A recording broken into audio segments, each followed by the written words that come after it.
Halo semuanya, perkenalkan saya Alvina Damayanti dari Universitas Teknokrat Indonesia.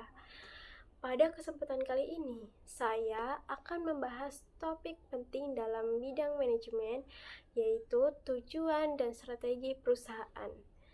Topik ini sangat relevan untuk dipahami karena tujuan dan strategi merupakan dasar utama dalam sistem pengendalian manajemen. Tanpa arah dan strategi yang jelas, perusahaan tidak akan mampu menjalankan fungsi manajemen dengan efektif dan proses pengendalian tidak akan memiliki landasan yang kuat. Sebelum menjelaskan lebih jauh, mari kita pahami pengertian dasarnya terlebih dahulu. Sistem pengendalian manajemen yaitu proses yang digunakan untuk oleh manajer untuk mempengaruhi anggota organisasi agar melaksanakan strategi organisasi secara efektif dan efisien. Nah, dalam konteks ini ada dua elemen yang menjadi fondasi utama, yaitu tujuan perusahaan dan strategi. Kedua elemen ini paling berhubungan erat, yaitu yang pertama tujuan menjelaskan apa yang diinginkan dicapai oleh organisasi, dan yang kedua yaitu strategi. Jadi strategi ini menjelaskan bagaimana cara mencapainya. Jadi tujuan memberikan arah, sedangkan strategi memberikan jalannya. Tanpa tujuan, organisasi akan kehilangan arah, dan tanpa strategi, organisasi tidak tahu bagaimana cara menuju ke arah tersebut. Apa sih tujuan perusahaan? Tujuan perusahaan adalah hasil akhir yang ingin dicapai oleh organisasi dalam jangka waktu tertentu.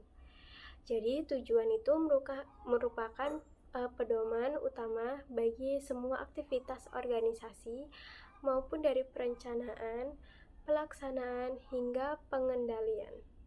Jadi tujuan perusahaan tidak hanya berkaitan dengan keuntungan finansial, tapi juga mencakup pertumbuhan organisasi, kepuasan pelanggan, pengembangan sumber daya manusia, serta tanggung jawab sosial perusahaan. Fungsi dari tujuan ini yang pertama sebagai arah dan pedoman kerja bagi seluruh anggota organisasi, dan yang kedua itu sebagai dasar pengembalian keputusan manajerial, dan yang ketiga itu sebagai alat pengendalian untuk menilai apakah kinerja sudah sesuai harapan atau belum, dan yang keempat sebagai motivasi bagi karyawan dalam mencapai target bersama. Di sini jenis tujuan perusahaan yaitu yang pertama tujuan strategi. Jadi tujuan jangka panjang yang menyangkut keberlanjutan dan keunggulan pesaing. Contohnya meningkatkan pangsa pasar atau memperkuat citra merek. Dan yang kedua yaitu tujuan taktis. Jadi tujuan jangka menengah untuk mendukung strategi utama, misalnya menurunkan biaya produksi sebesar 50% dalam 1 tahun. Dan yang ketiga yaitu tujuan operasional. Jadi tujuan operasional ini tujuan jangka pendek dan sangat spesifik. Contohnya itu meningkatkan penjualan mingguan sebesar 5%. Selain itu juga menekankan bahwa tujuan yang baik harus bersifat SMART, yaitu specific, measurable, achievable, relevant, dan time-bound. Dengan kata lain, tujuan harus jelas, terukur, realistis, relevan, dan memiliki batas waktu. Setelah menerapkan tujuan, langkah berikutnya adalah menunjukkan strategi.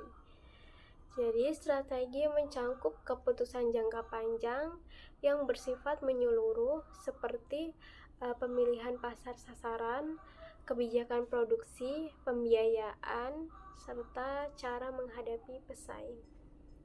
Dengan kata lain, strategi adalah peta jalan organisasi yang menghubungkan kekuatan internal dan peluang eksternal.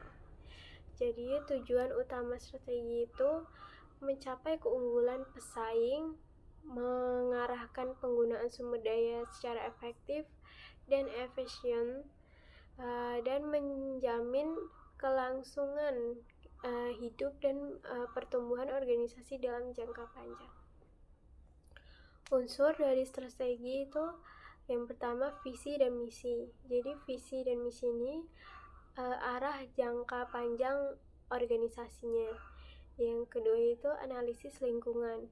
Dia menilai faktor internal dan eksternal. Dan yang ketiga itu pemilihan alternatif strategi. Dia menentukan pilihan terbaik untuk menjadi tujuan. Dan yang keempat itu implementasi. Jadi pelaksanaan strategi ke dalam tindakan nyata. Dan yang kelima itu evaluasi dan pengendalian. Dia memastikan strategi berjalan sesuai rencana. Hubungan tujuan dan strategi. Menurut Anthony dan Govindarajan menegaskan bahwa tujuan dan strategi itu tidak bisa dipisahkan. Keduanya itu merupakan dua dimensi dari satu sistem pengendalian yang saling mendukung. Yang pertama, tujuan tanpa strategi hanyalah keinginan tanpa rencana. Yang kedua, strategi tanpa tujuan hanyalah tindakan tanpa arah. Jadi prosesnya itu dapat dijelaskan sebagai tujuan ditetapkan terlebih dahulu sebagai arah organisasi. Strategi kemudian dirumuskan untuk menentukan bagaimana cara menyampaikan, dan setelah strategi dijalankan, pengendalian manajemen digunakan untuk mengukur apakah hasilnya sesuai dengan tujuan. Contohnya itu semisal jika tujuan perusahaan itu adalah menjadi pimpinan pasar dalam 5 tahun, maka strateginya bisa berubah berupa inovasi produk, promosi agresif, dan meningkatkan layanan pelanggan. Proses perumusan tujuan dan strategi itu ada 6 langkah. 6 langkah yaitu yang pertama, analisis lingkungan eksternal.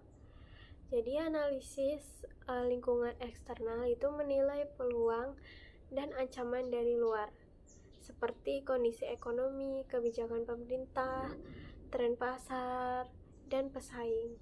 Yang kedua itu analisis lingkungan internal. Dia mengidentifikasi kekuatan dan kelemahan di dalam organisasi, termasuk sumber daya manusia, teknologi, keuangan, dan budaya perusahaan. Dan yang ketiga itu perumusan tujuan. Jadi perumusan tujuan itu menentukan sasaran yang ingin dicapai dalam jangka panjang dan pendek. Dan yang keempat itu perumusan strategi. Jadi perumusan strategi ini menentukan cara terbaik untuk menyampaikan tujuan yang telah dirumuskan. Dan yang kelima ini implementasi strategi. Dia menerjemahkan strategi menjadi kebijakan, program, dan aktivitas operasional. Dan yang keenam itu evaluasi dan pengendalian. Menilai hasil pelaksanaan strategi dan melakukan perbaikan bila diperlukan. Jadi langkah-langkah tersebut bersifat siklus berkelanjutan. Artinya tuh prosesnya terus berputar agar organisasi dapat menyesuaikan diri terhadap perubahan lingkungan bisnis. Tingkat strategi dalam organisasi. Di sini ada tiga tingkatan utama, yaitu yang pertama strategi korporat, yaitu strategi di tingkat tertinggi organisasi. Dia berfokus pada arah dan ruang lingkup keseluruhan perusahaan. Contohnya itu seperti diversifikasi produk akuisisi, ekspansi internasional atau aliansi strategi. Dan yang kedua itu strategi bisnis. Jadi strategi untuk menciptakan keunggulan pesaing di tingkat unit bisnis. Contohnya itu strategi diferensial produk, fokus pasar, dan strategi biaya rendah. Dan yang ketiga itu strategi fungsional. Strategi yang ditetapkan pada tujuan fungsi dalam organisasi seperti pemasaran, keuangan, produksi, dan sumber daya manusia. Jadi semua strategi fungsional ini harus mendukung strategi bisnis dan korporat.